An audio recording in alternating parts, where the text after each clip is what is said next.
이 세상 그 누구도 정말 아무런 문제거리 없이 살 수 있는 인생은 없다. 그러니까 제 아무리요 높은 지위와 막강한 권력을 가졌어도 또 엄청난 돈을 가졌어도 예외가 아닙니다. 숨을 쉬는 모든 인생은 갓난아기부터 죽기 직전에 꼴깍 숨 넘어가기 전에 노인에 이르기까지 다 문제가 있고 어려움이 있어요. 그러니까 어떻게 하면 돼요? 나보다 더 좋아 보이는 사람 보면서 비교하고 부러워할 필요가 하나도 없다는 얘기입니다. 까놓고 보면 모양새만 다르지 다 자기 힘에 붙이는 것들이 있는 거예요. 그러니까 니나 나나 똑같은 겁니다. 근데 결과는 좀 다른 게 있어요. 뭐냐? 문제를 어떻게 내가 대하느냐에 따라서 상황이 좀 바뀔 수가 있습니다. 내 힘으로 해결할 만한 것이면 그냥 해결하면 됩니다. 그러나 문제는 내 힘으로 해결이 안 되는 게 있는 거죠.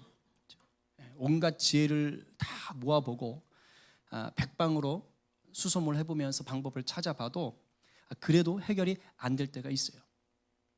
이럴 때 이러한 문제를 해결하는 방법은 딱 한 가지입니다. 그 문제를 해결할 수 있는 확실한 분이 나를 도와주시면 되는 거예요. 그 도움이 있으면 되고 없으면 결국 나는 내가 해결 못하는 그 문제 때문에 무너지거나 불행하거나 고통 속에서 인생을 끝낼 수밖에 없는 것입니다. 그 김승학 장로님이라고 들어보셨습니까? 떨기나무라는 책을 쓰신 분인데 제가 요즘 이제 한창 즐겁게 보는 책입니다. 이분이 한의사세요. 근데 이분이 이제 하나님의 그 큰 도움을 입어서 이제 쫄딱 한번 망한 다음에 하나님의 은혜를 입어가지고 사우디아라비아 한창 중동 붐 일대 있지 않습니까? 그때 이제 사우디아라비아의 왕자의 주치의로 취직을 했더랬습니다. 근데 사우디아라비아의 왕자가 몇 명인지 아세요? 많아요. 뭐 얼핏 듣기는 수천 명이라고 들었습니다. 예, 이게 근데 굉장히 많대요. 그러니까 그 얼마 전에 왜 사우디 이렇게 막 왕자들의 난이 일어나고 그랬잖아요. 그 왕의 다툼 때문에 그렇잖아요. 근데 그 왕자들 중에서도 상당히 영향력이 큰 왕자의 주치의를 맡았대요. 그래서 그 왕자의 이름이 뭐냐면 마지드라고 합니다. 근데 이 왕자가 메카의 주지사였대요. 메카 메디나 아시죠? 그 이슬람의 성지. 그 메카의 주지사를 합니다. 그러니까 이 메카의 주지사가 되면 이게 뭘 의미하느냐? 이슬람 교도들이 16억이랍니다. 세계에. 그들에게 우두머리래요. 그러니까 신적인 존재죠. 어떤 건지 아시겠죠? 소위 말하는 교황 같은 존재, 그런 존재입니다. 그런 왕자의 주치의를 맡았던 겁니다. 근데 사우디아라비아는 아시겠지만 그 이슬람 철저한 이슬람 국가인데다가 왕권의 나라입니다. 왕이 있는 나라예요. 그러니까 약간 봉건적인 나라죠. 그래서 왕실의 권력은 엄청납니다.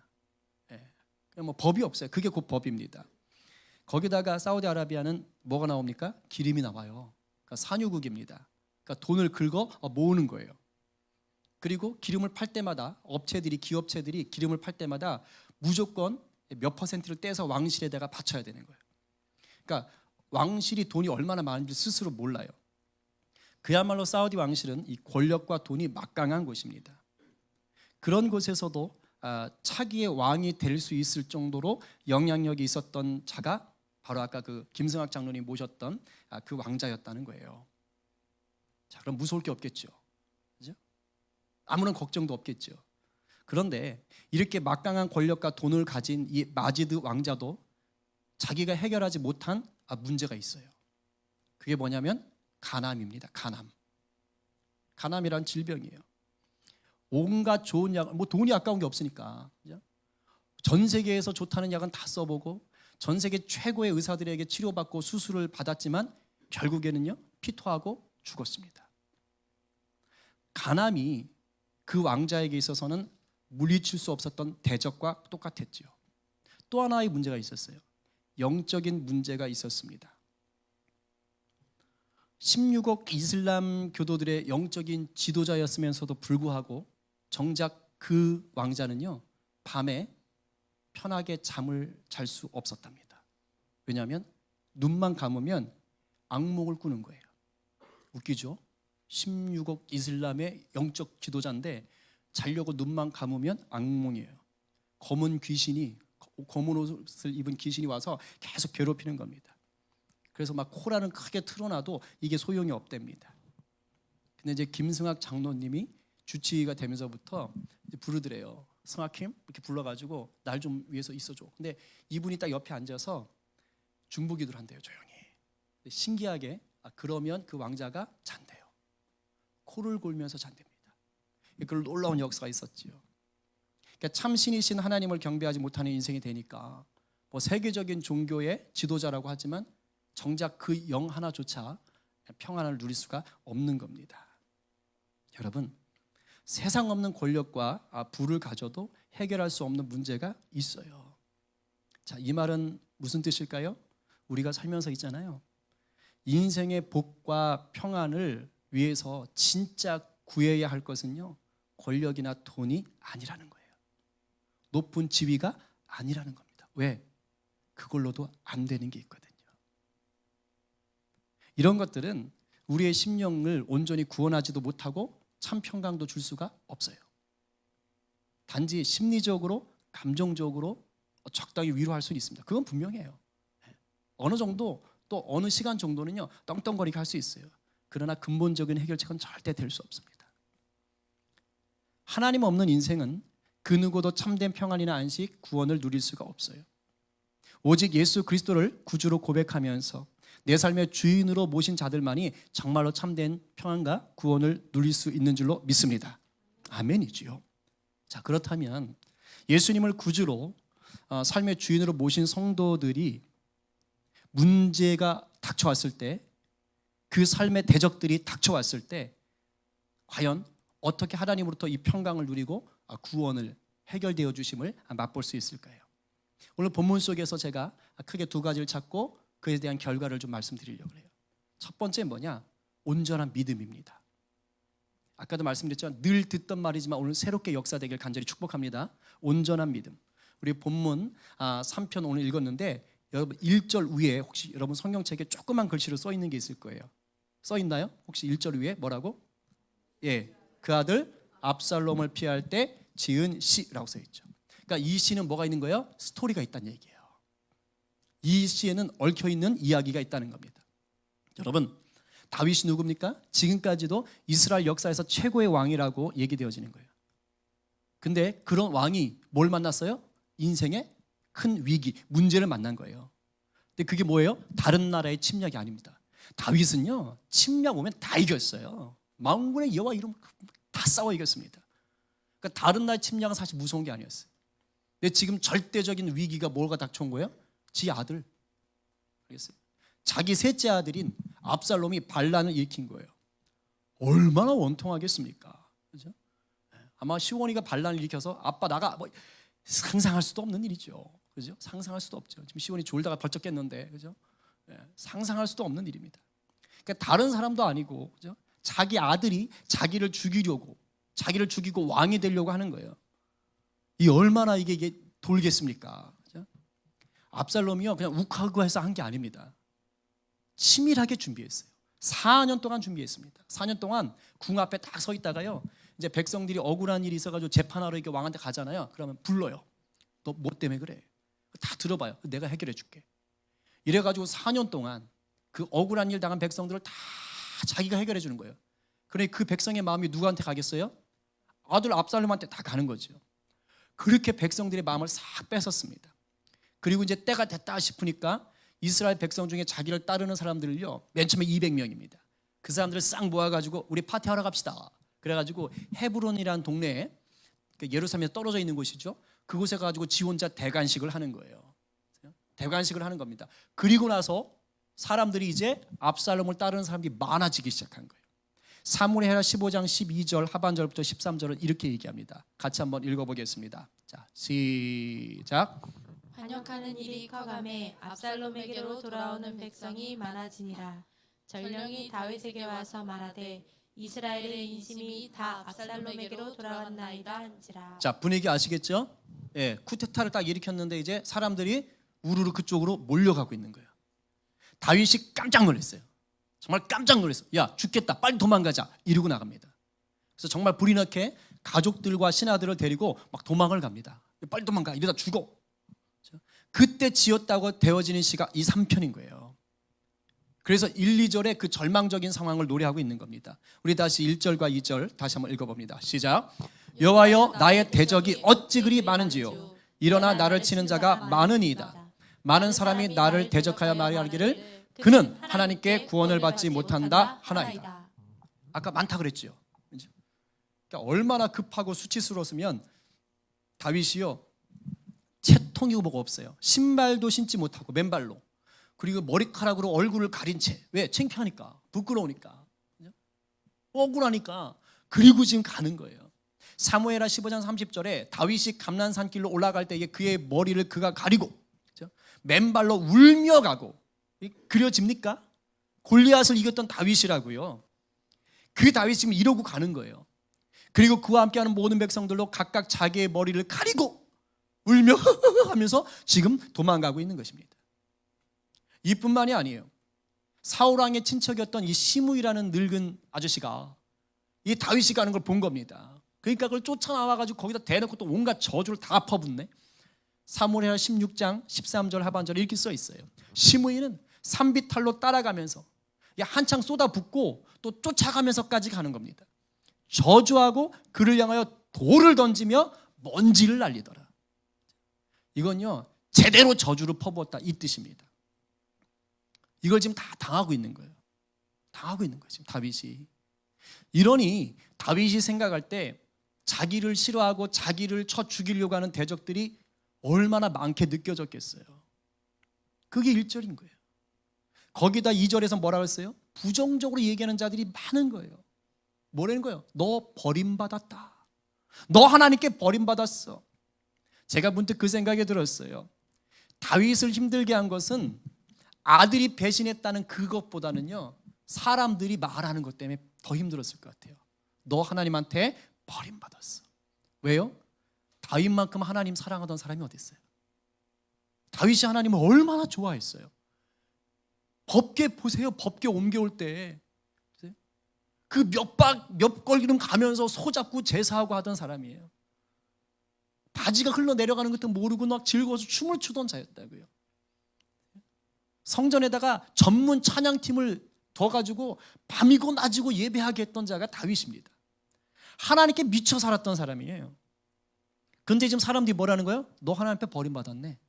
이렇게 얘기하고 있는 거예요. 하나님 너 이제 사랑하지 않아. 이 얘기 듣는 거예요.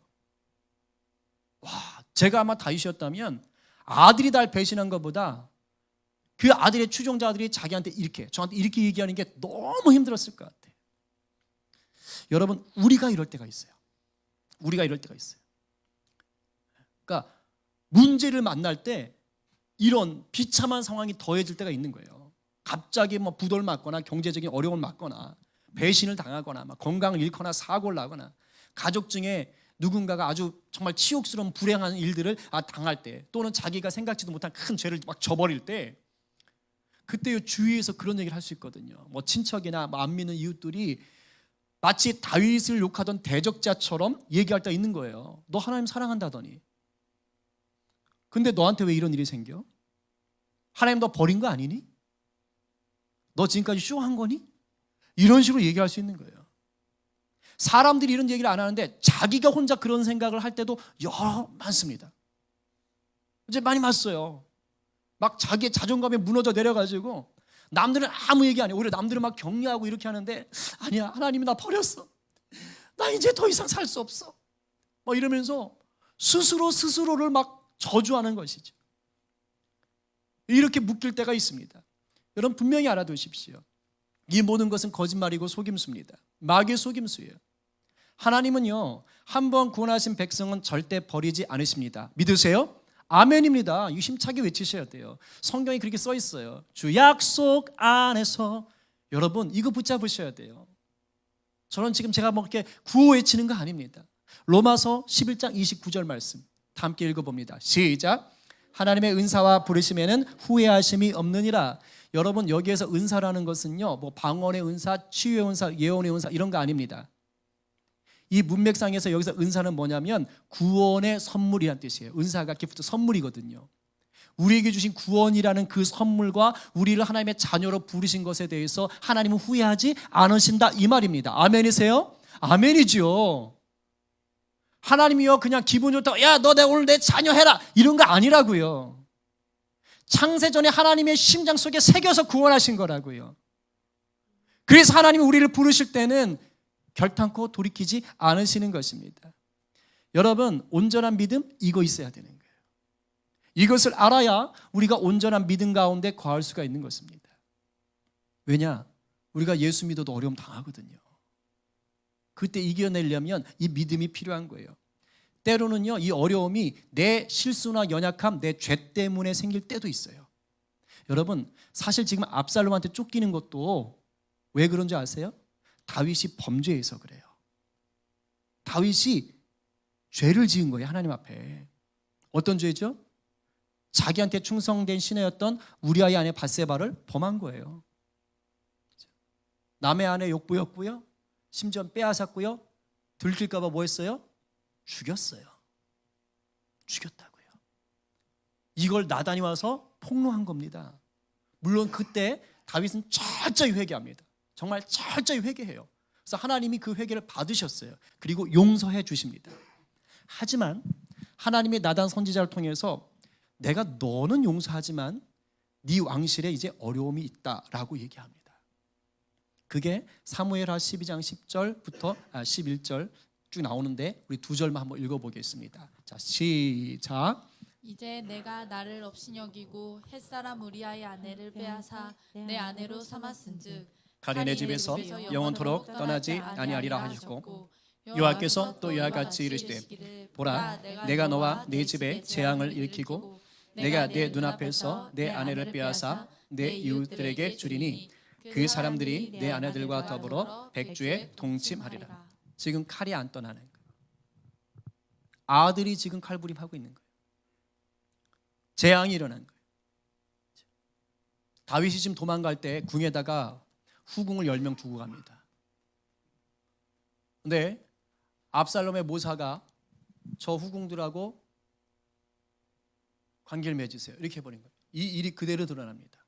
백주 대낮에 궁전 위에 천막 치고 이런 일들이 벌어지는 거예요. 그래서 지금 다윗은 아는 거예요. 압살롬이 반역을 일으키고요, 시므이가 저주를 하는 것에 대해서 감정적으로 접근하지 않는 거예요. 아하, 이것이 내 죄로부터 시작되어진 하나님의 징계구나. 문제를 어떻게 바라보는 겁니까? 영적인 눈으로 보는 거예요. 이 상황이 너무도 고통스럽지만 이 모든 것이 하나님의 절대적인 주권과 질서 속에서 흘러가고 있다는 것을 다윗은 알고 있던 겁니다. 그렇기 때문에 다윗은 이런 상황 속에서도 뭐를 놓치지 않았어요? 믿음을 놓치지 않은 거예요.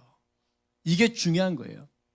여기서 말하는 이 믿음은요, 난 잘 될 거야, 뭐 이런 자기 의지나 마인드 컨트롤 아닙니다.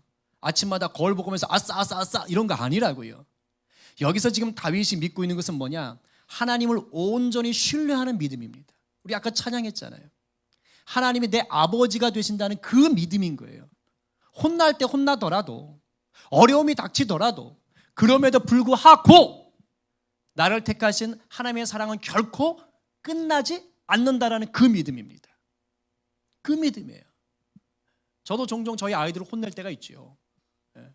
그러나 아이들이 저를 향해서 이제 아빠 아닌가 보다, 난 끝났나 보다 이렇게 생각하지 않습니다. 혼날 때 혼나도, 지금 우리 끄덕이잖아요, 우리 시원이가, 그죠? 혼날 때 혼나도, 그죠? 아빠는 아빠다, 이 믿음이 흔들리지 않는 거예요. 그래서 다윗이 어떻게 고백하는 겁니까? 1, 2절에 그 불행한 상황을 쫙 펼쳐놓고도 3절 가서 바로 바뀌는 거예요.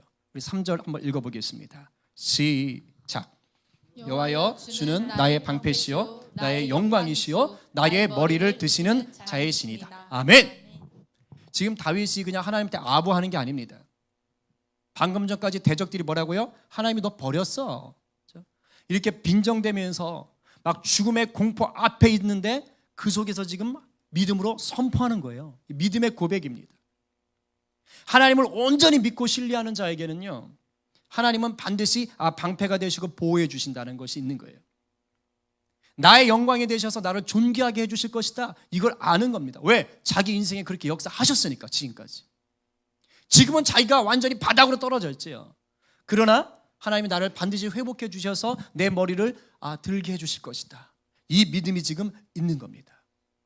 저와 여러분 가운데 오늘 이 믿음이 충만하게 부어지길 간절히 축복합니다. 감정이나 내 생각 위에 쌓는 믿음이 아니라고요. 어디에? 약속의 말씀 위에 쌓은 믿음입니다. 우리 다시 한번 아까 읽었던 로마서 11장 29절 말씀 오늘 외우세요. 다시 한번 선포합니다. 시작. 하나님의 은사와 부르심에는 후회하심이 없느니라. 외우기 쉽죠? 그죠? 외우기 쉽죠? 이걸 꽉 붙잡으세요. 말씀이에요. 이 말씀을 온전히 믿고 아멘으로 여러분들이 다 받으시기를 바랍니다.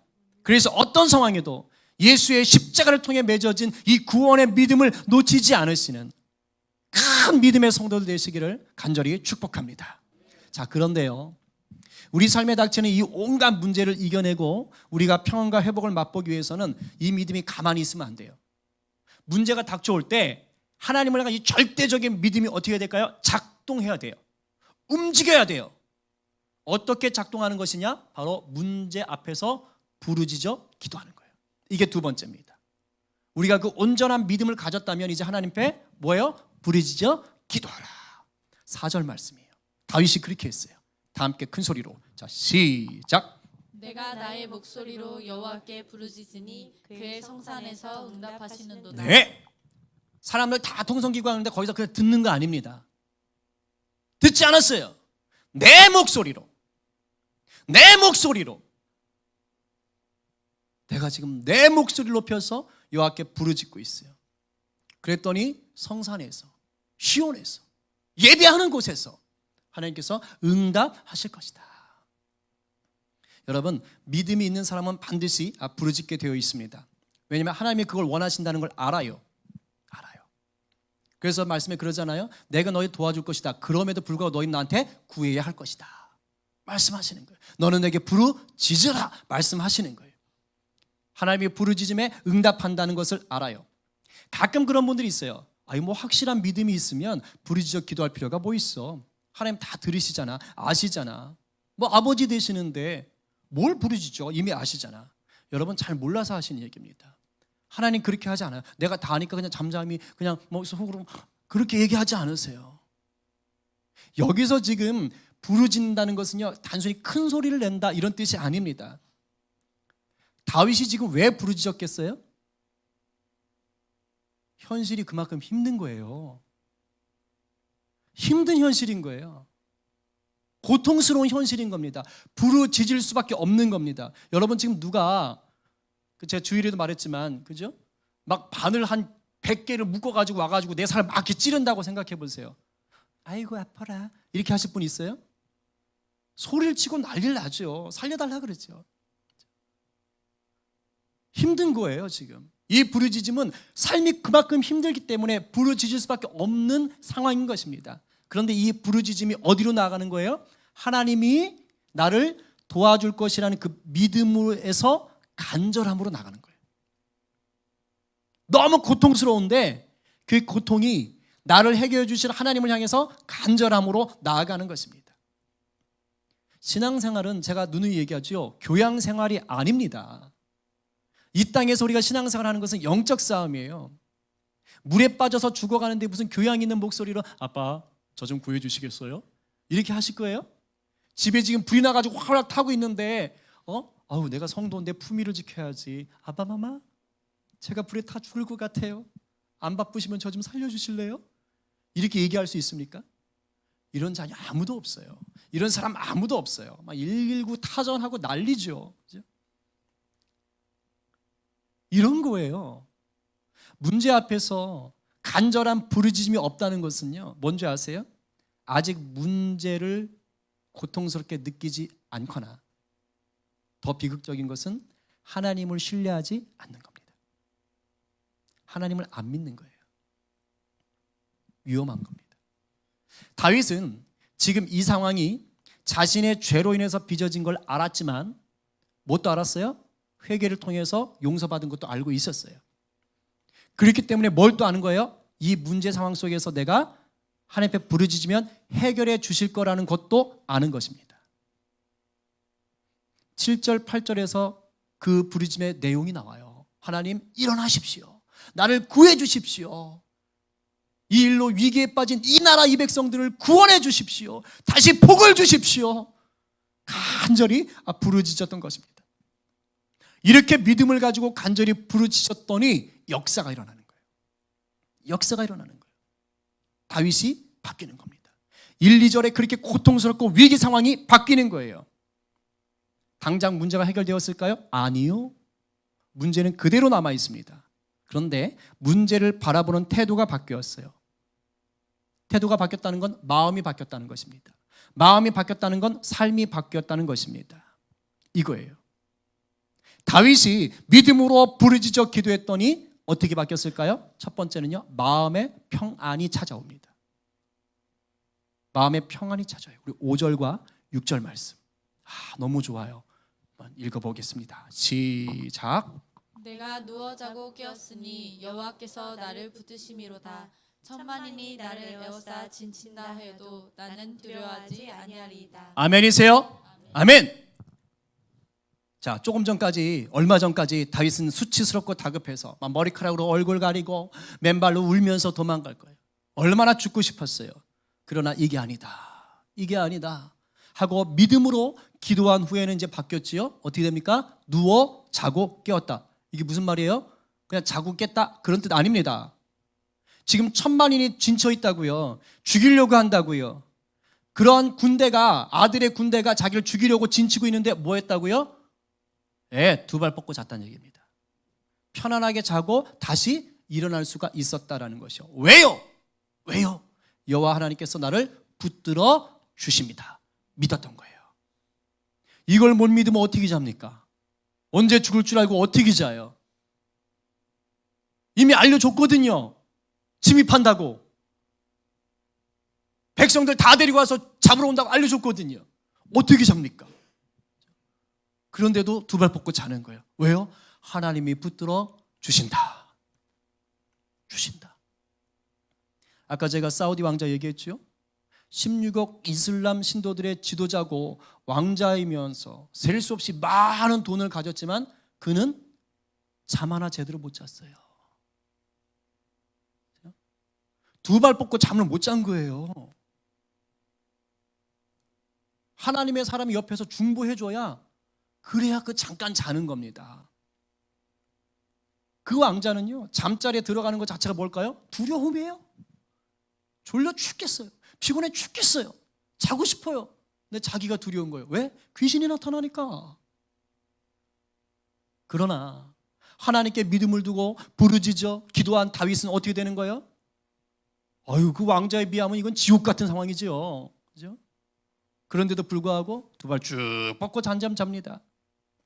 자기를 죽이겠다고 막 군대가 에워싸고 있는데도 두려워하지 않아요. 어떻게 이럴 수 있는 거예요? 자기 목소리로 부르짖어 기도한 것을 누가 들어요? 하나님께서 들으시고 자기와 또한 함께한 모든 백성들을 보호하심을 믿었던 겁니다. 아멘. 아멘이요. 저도 자다가 악몽을 꿀까요? 안 꿀까요? 정답이십니다. 제가 잘 그런 거 안 하는데 요즘 최근 들어서 악몽을 좀 꿔요. 꿉니다. 저도 꿔요. 좀 이상했어요. 그래서 이게 무슨 메시지일까? 근데 제가 꿈속에서 어떻게 할까요? 영적 싸움 합니다. 해보셨잖아요. 그죠? 예수의 이름 불러가면서 막 몸으로 십자가 만들어가면서 누가 찍어놨으면 재밌을 것 같아요. 진짜 막 입으로는 나중에 예수 이름 명하노니 막 떠나가라 하고 막 손 벌려가지고 십자가 만들고 며칠 전에 제가 발차기까지 했잖아요. 막 하고 그래서 입을 다 걷어차고 막 그랬어요. 진짜 막 싸우는 거예요. 잠을 자면서. 이제 그러다 깨면은 이제 제가 요즘은 계속 이렇게 음악을 들으면 자거든요. 이제 제 아내가 이렇게 연주해 놓은 피아노 찬양. 이제 깨면 또 다시 그걸 틀어놓고 그리고 또 믿고 자는 거 편안하게 또 잡니다. 예수의 사람은 그런 거예요. 원하기는 우리 모두가 문제를 만날 때마다 정말 믿음으로 부르짖어서 참 평안함을, 마음의 평안함을 누리고 환경을 재해석해 내시는 그 은혜가 임하길 간절히 축원합니다. 아멘입니다. 자, 우리가 믿음으로 기도할 때 우리 삶에 바뀌는 현상 두 번째는 뭐느냐? 그것은 대적을 물리치고 구원해 주실 것을 미리 믿고서요 승리를 누리는 거예요. 이게 마음의 평안함은 평안함인데 승리를 누리는 거예요. 이미 하나님이 이기셨다. 이걸 경험하는 것입니다. 그러니까 단순히 마음의 평안함이 아니라 이미 하나님이 문제를 해결하셨다. 이 믿음인 거예요. 시편 3편 7절 하반절 우리 스크린 보면서 한번 읽어봅니다. 자, 시작. 주께서 나의 모든 원수의 뺨을 치시며 악인의 일을 꺾으셨나이다. 재밌죠 표현이, 그죠? 얼마나 통쾌합니까? 그죠? 애들 영화 같은 막 박수 치는 장면이에요. 이게 타노스 죽는 장면 뭐 이런 거 알겠어요? 여기서 히브리어로 뺨을 치다, 그 다음에 이를 꺾다라는 것은요 문법으로 말하면 완료형이에요. 그러니까 쉽게 말하는 겁니다. 앞으로 일어날 상황이에요. 일어날 미래의 상황인데 이미 끝난 걸로 표현하는 겁니다. 쓰기를. 그러니까 지금 아직은 안 일어났어요. 근데 이미 하나님 안에서 일어난 일인 거예요. 그렇게 믿고 자기가 누리는 겁니다. 자, 뺨을 딱 맞으면 기분 좋으세요? 그런 분 아무도 없으시죠? 예, 뺨을 친다는 건 모욕감을 준다는 거예요. 하나님이 이긴다는 뜻입니다. 이를 뽑는다는 건 뭘까요? 더 이상 힘쓰지 못하게 만드는 거예요. 사자 이 다 뽑았다고 생각해 보세요. 힘을 못 쓰는 것입니다. 동시에 저 이를 꺾는다는 건 중요한 의미가 있어요. 아까 2절에서 대적자들이 뭐 했지요? 말로 헐뜯었죠. 빈정거렸죠. 저주했죠. 이를 뽑아버리면 그 말을 못하는 거예요. 부정적인 말, 비난하는 말, 원수들이 더 이상 나를 헐뜯는 말을 못하게 하나님이 꺾어 놓으시는 거예요. 왜? 하나님의 명예를, 하나님의 전능하심을 지금 조롱하는 것이거든요. 하나님이 안 참으세요. 하나님이 안 참으십니다. 얼마나 은혜가 됩니까? 다윗이 지금 믿고 부르짖으니까 이 승리를 앞당겨 누리게 된 것입니다. 문제가 해결되었기 때문에 그때 가서야 어휴 이렇게 한 게 아니에요. 여러분 이걸 잘 아셔야 돼요. 문제는 아직 여전히 있어요. 위기는 아직 여전히 있어요. 살 얼음판 같아요. 그러나 전능하신 주님 품 안에 있기 때문에 승리의 평안을 누리는 겁니다. 자, 눈앞에 보여지는 문제는 있지만 내 위치가 바뀐 거예요. 어디 있는 거예요? 그 현장이 아니라 주님 품 안에 있는 거예요. 주님 품 안에 거하고 보니까 보호를 받게 되고 그 주님 품이 전능하신 하나님의 품인 것을 아니까 해결될 것을 믿게 되는 겁니다. 그래서 첩첩산중 같은 어려움이 있어도 불구하고 발 뻗고 자고 두려워하지 않는 것이에요. 여러분 앞에 지금 이런저런 문제거리들이 있을 거예요. 뭐 저거 알죠. 어쩌면 저에게 말하지 않고 있는 큰 어려움이 있을 수도 있어요. 어떤 문제는 너무 커서 대체 이 고통이, 이 시름이 언제쯤 끝날까? 과연 끝날까? 하나님 일하시는 게 맞나? 이러한 의심과 걱정이 들 수도 있습니다. 알아요.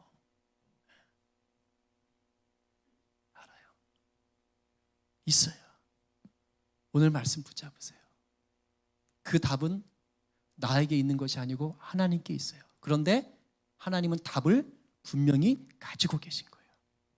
그러니까 답을 가지고 계신 하나님을 우리가 온전히 믿고 그분께 부르짖어 기도하면 그럼 우리는 어떻게 되는 거예요? 바뀌는 거예요. 담대함과 승리를 앞당겨 누릴 수 있습니다. 하나님이 이 다윗의 문제를 해결해 주셨을까요? 해결 안 하셨을까요? 해결하셨습니다. 하셨어요. 해결하실 것을 미리 누렸지요. 안타깝지만 압살롬은 죽고 맙니다. 물론 다윗의 개인적 마음은 압살롬을 죽이지 마는 거였어요. 그러나 압살롬 스스로가 죄를 범해요. 그래서 결국은 그는 죽습니다. 그리고 압살롬을 쫓아갔던 백성들 다시 다 돌아옵니다. 하나님은요 다윗의 믿음과 부르짖음을 들으셔서 다윗의 때가 아니라 하나님의 때에 응답하셨어요. 그러니까 내가 열심히 기도하고 부르짖고 기도하는데 뭔가 아직 아닌 것 같다? 그럼 그것은 하나님의 때가 아닌 거예요. 하나님이 나에게 꼭 주셔야 될 아주 적합한 때가 아직 안 온 것뿐입니다. 그것을 믿고 기도하시면 돼요. 신이 일어나셔서 다윗과 그 백성을 구원하신 하나님이 나의 하나님이신 줄로 믿으시기 바랍니다. 우리도 이 믿음의 부르짖음을 통해서 문제가 눈앞에 있는데도 불구하고 이미 해결됐다라는 것을 믿고 감사하고 기뻐하는 성도들 되시길 다시 한번 축복합니다. 이것이 누굴 통해 가능해진 거예요? 우리 예수 그리스도. 왜요? 그분이 우리에게 영원한 승리를 이미 주신 분이기 때문이에요. 아멘이시죠? 예수님이 아니면 우리는 이건 뜬구름 잡는 거예요. 그런데 이미 우리가 예수님을 믿음으로 말미암아 영원한 승리가 주어졌다니까요. 그리고 그분이 뭐라고 하셨어요? 내가 너희들의 중보자가 되어 주마. 인간들에게 있어서 가장 큰 대적이 뭡니까? 죽음이거든요. 근데 예수님이 그 죽음을 이기셨어요. 그래서 우리가 죽음 앞에서도 두려워하지 않는 것입니다. 그리고 그 주님이 뭐 하는 거예요? 내가 기도하면 그것을 가지고 하나님 앞에 가서 아뢰는 거예요. 하나님의 딸, 하나님의 아들, 지금 이 문제 있습니다. 해결해 가고 계시지요, 하나님. 주님이 말씀하시는 것입니다. 그렇기 때문에 우리가 믿음의 주요 또 온전케 하시는 이인 그리고 예수 그리스도의 이름으로 간절히 기도하시면 우리 하나님 반드시 일어나셔서 대적들의 뺨을 치시고 이를 꺾어주시는 줄로 믿으시기 바랍니다. 이게 무조건 하나님 폭력을 쓴다 이런 뜻이 아닙니다. 해결해 주신다라는 것이에요. 이제 정리합니다. 오늘 저와 여러분 안에 예수님을 향한 온전한 믿음이 있나요? 이게 제일 중요한 거예요. 온전한 믿음. 우리는 질그릇처럼 연약하고 볼품없지만요, 보배로우신, 죽음을 이기신, 죽기까지 우리를 사랑하신 그 예수님이 우리 안에 거하시면 우리 인생은 놀랍게 변하는 거예요. 제가 참 좋아하는 말씀인데 고린도후서 4장 8절 9절 말씀이에요. 우리가 그 십자가의 사랑, 나를 위해 대신 죽으신 그 예수 그리스도의 죽음을 짊어지고 살면 어떻게 되는 거예요? 사방으로 우겨쌈을 당하여도 쌓이지 않고, 답답한 일을 당하여도 낙심하지 않고, 박해를 받아도 버림받지 않고, 거꾸로 엎드림을 당하여도 망하지 않는 것입니다. 우리에게 영생을 주신 그 십자가 죽음을 간직하면서 날마다 생명 가운데 거하시길 간절히 축복합니다. 이 놀라운 은혜와 복이 믿음으로 부르짖는 오늘 이 시간 여러분들의 목소리로 믿고 부르짖을 때에 오늘 역사 되기를 간절히 축복합니다.